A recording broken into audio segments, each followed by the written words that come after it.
So just to let you guys know, we're recording these sessions just so we can make them available to everyone else in case they're interested in the questions. So feel free to, not put your microphone on, not put your camera on, anything you like. That's not a problem. Welcome everyone. Thanks for coming today. We've been running these throughout the summer and we found some really good input, really good questions and stuff from societies. It's been a really good chance for us to answer any questions you guys have, get a feeling of how you guys are feeling for the new year, that sort of thing. Rest assured, we're working incredibly hard in the background to get as much information as we possibly can to you for the new year. You'll have seen from updates emails last week and this Monday that we're moving forward with events, with online events. Sorry, it was last Monday and it was this last Friday. Sorry, it was last week. We're moving forward with a lot with in-person events, and we'll hopefully have something for you guys soon. We've got a couple of questions in the chat so far. If you've got any other questions, feel free to put them in the chat anytime and we'll get to them when we can. Or if you feel brave enough, feel free to unmute your microphone and ask us any questions that you've got when you've got a chance. We'll start with the first one in the chat. It's, do you know if we'll be able to campaign on the Hill during Freshers Week? And if so, we'll be able to give out leaflets. That's an interesting one. This is going to be a very similar answer to a lot of questions, I have a feeling, that you guys are going to be asking.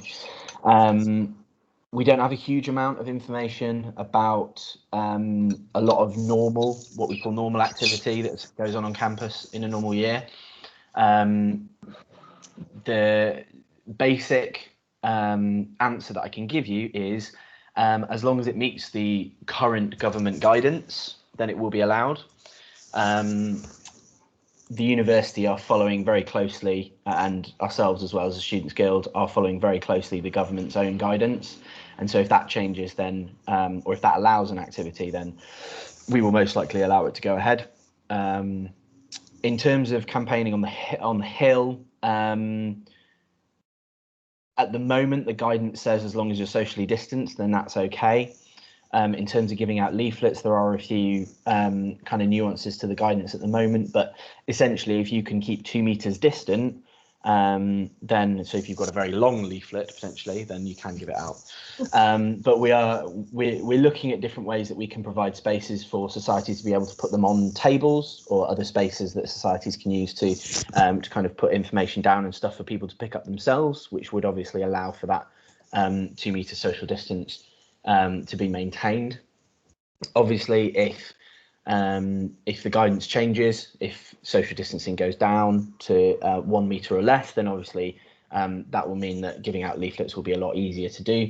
But at the moment, as I said, it's that 2 meter social distancing at the moment, so that's the key thing for you. But as I said, we're looking at different areas to try and support societies and get them to put leaflets down and things in different spaces.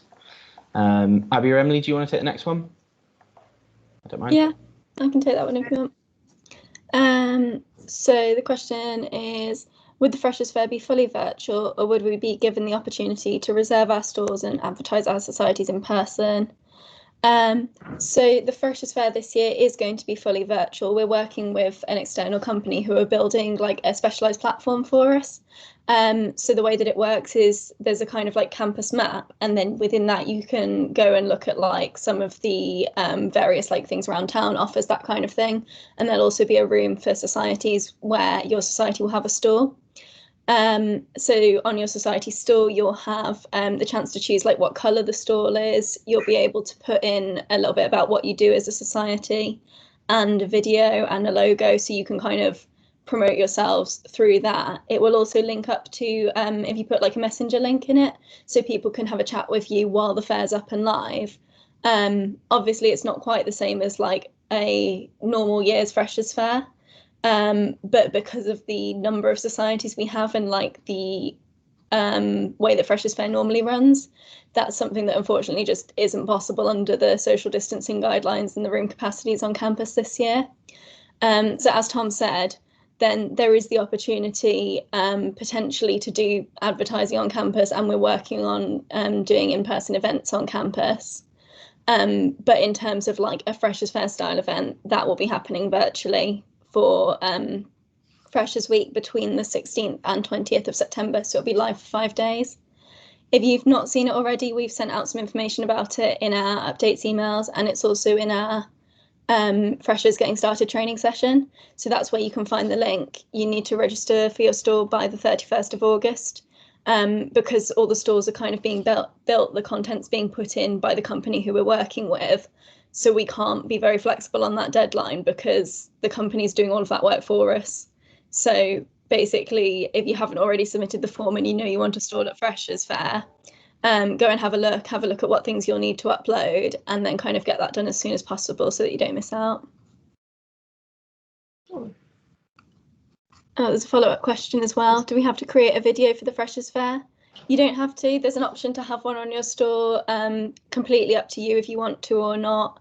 I think there's also possibly the option to upload pictures. I'm not 100% sure. So you could always, in place of a video, kind of, even if you found some pictures and like put them together in a little slideshow or something. But you don't have to. It's completely up to you what you put on the store. So the basics of the store will just kind of be your society name and a link to buy your membership. And then anything else that you add will just be extra on top of that.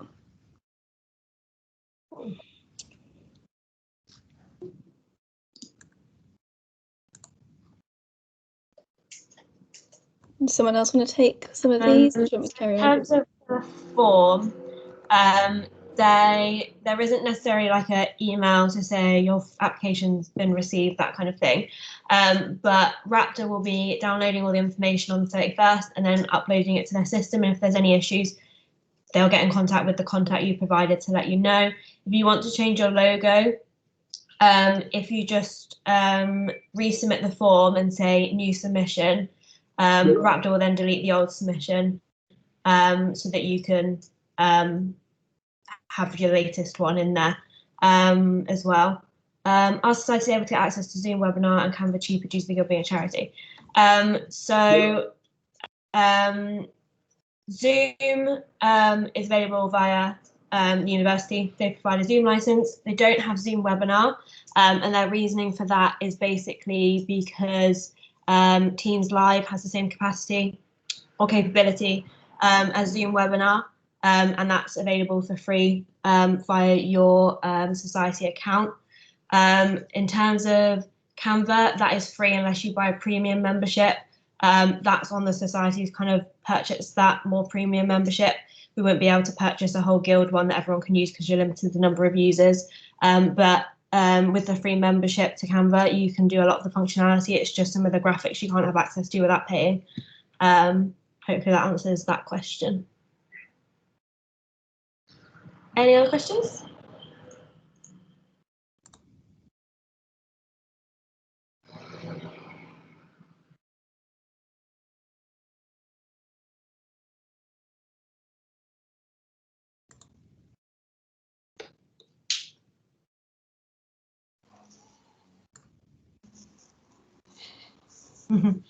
So if there aren't any other questions at the moment, then I think we just kind of do a couple of reminders. So we are still sending out update emails every Monday. Just please make sure you check your inboxes. That's got any new information that we've got, any updates and anything that we've sent out previously, stuff that you might need to do, that sort of thing. Make sure you check your inboxes this week because there will be a separate email regarding in-person events later on this week, where we'll be starting to send out resources and information around how to book and what kind of things you need to think about when planning your in-person events. Also check out the training website.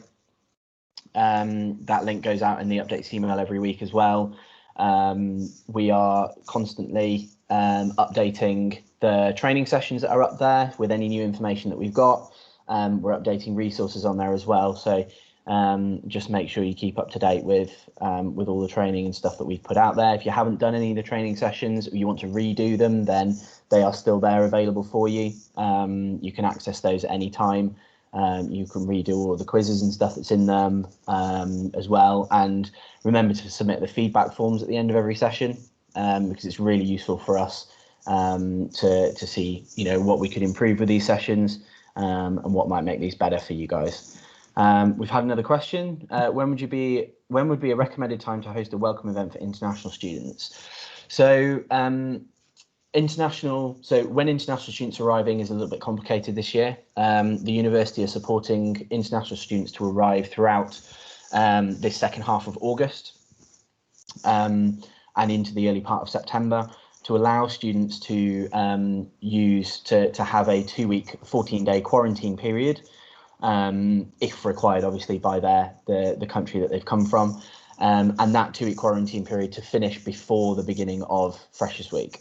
So the hope is that most international students will be on campus and be around for events and things during Freshers Week, and that they won't be in quarantine. The university is supporting them as much as they can. We have put out some calls and things for societies to run activities, online activities and stuff during that quarantine period as well. So we can put some of that information up, or you can just drop us an email to activities if you want to get involved in those, and we can advertise those directly to quarantining students to kind of support them in the 2 weeks they have to self-isolate. For other international students who may decide not to come to campus but to work digitally or to work from their home, we're encouraging societies to think about time zones and things like that when planning their events. So don't just think about, you know, what's a convenient time in the UK, but think about other areas as well, and maybe advertising some different times as well. We've tried as much as we can with guild events to make them accessible as possible. So the Freshers Fair is live 24/7. It's available all the time. There are some live functions like live chat for your society and for the brands and stuff that obviously will only be available when you guys are on. But we're giving you guys the opportunity to advertise when you're going to be live as well. So maybe think about time zones when you think about the times that you might be on the live chat for the Freshers Fair as well. It's all about kind of making stuff inclusive and giving students as many opportunities as possible.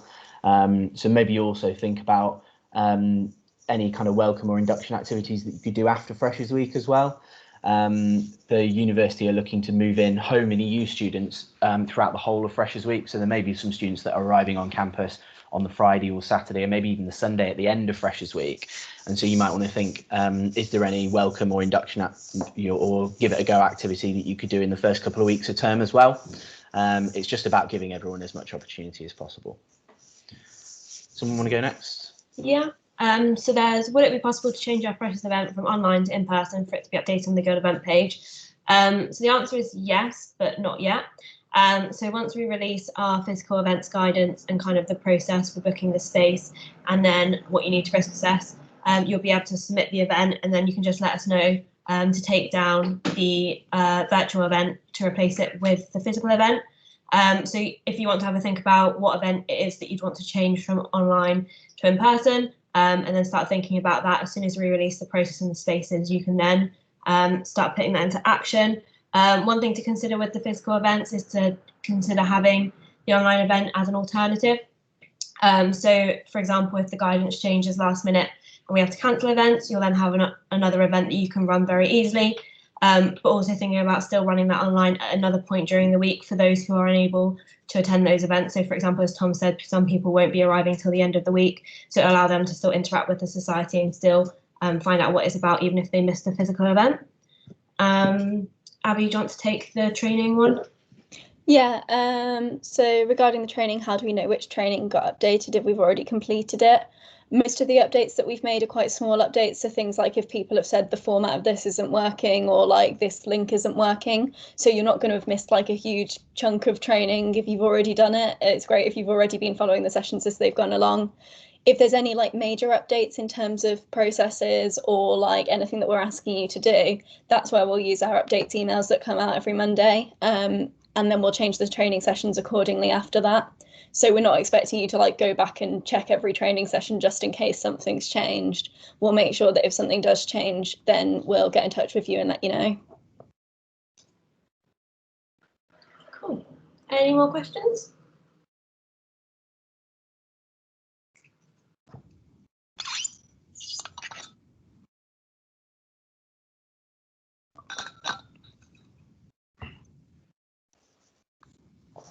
Just to say, you guys have been asking some really good questions this week and in previous weeks as well. So it's really good for us to kind of understand what you guys want to know right now. So it's good for us to kind of work on the information that you guys need to plan your activities and plan what you're going to do in the new year. As I said, we will get as much information as we can out to you as soon as we possibly can. So as soon as it's ready, we'll make sure that it goes out in an updates email, or if it's more urgent than that, then we'll get it out in a separate email from us directly anyway. But we'll keep the trainings updated, we'll keep the website updated, and yeah, just keep an eye on your emails, and we'll keep those up to date as much as we possibly can.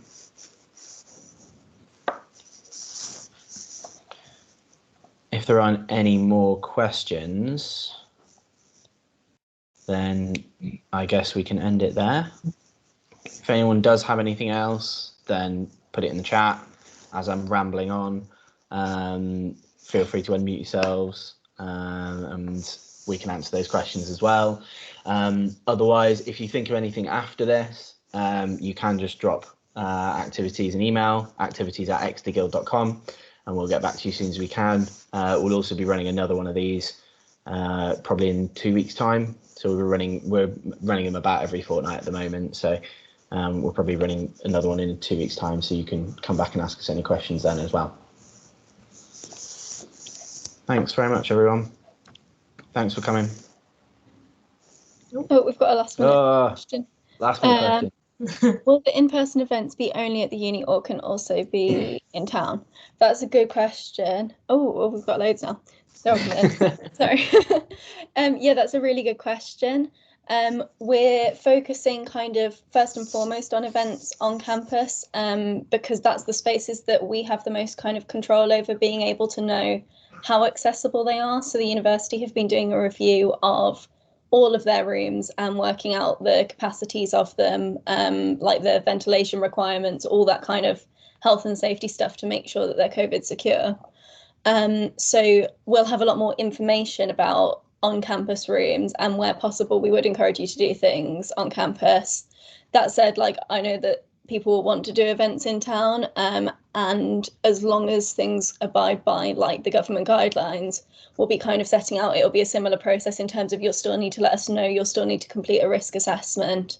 So there'll be certain things you need to do in order to be able to run those events. But we're not going to say you can't run events in town. It's just making sure that you've kind of have the knowledge of like whether the venue's COVID secure and what guidelines your society will need to follow at the event. Yeah, so the next one is about the freshers.exeterguild.com website. Is it going to be available for the whole of the next academic year? So it's going to be available for the freshers period. So not just freshers week, but all the way through till the postgraduate freshers in the middle of October, and probably a little bit after that as well. It will be the primary source of information for your kind of induction and freshers style events. Okay, so anything that you're running to attract new members, to promote yourselves as a society or anything like that, then that will go through that website. That will still be quite prominent on linked from the Guild's main website and everything else, and social media and that sort of thing throughout the whole induction period. And so we will automatically make sure that any induction events and freshers style events and that kind of stuff goes up on that website as well. I would say in terms of primary source to attract new members and to market the society for international students or for any students is going to be your society pages on the Guild website. The society pages will be linked through from the freshers pages as well as the main Guild page. your society social media and stuff, which you can put links to on your society page as well.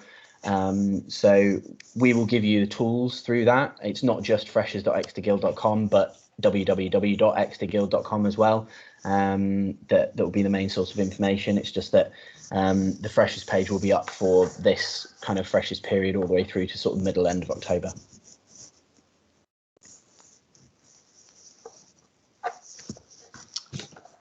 Emily, do you want to take this one? Yeah. Will we be able to buy online advertising, e.g. Facebook ads? I believe our previous treasurer had trouble with providing receipts with the guild due to being online.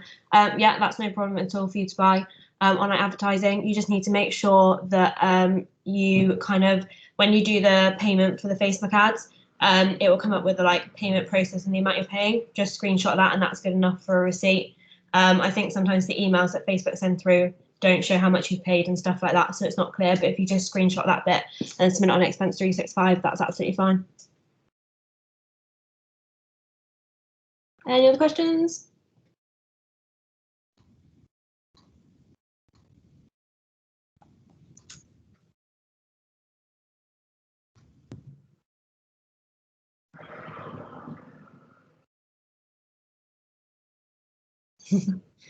It's like the how long do you wait?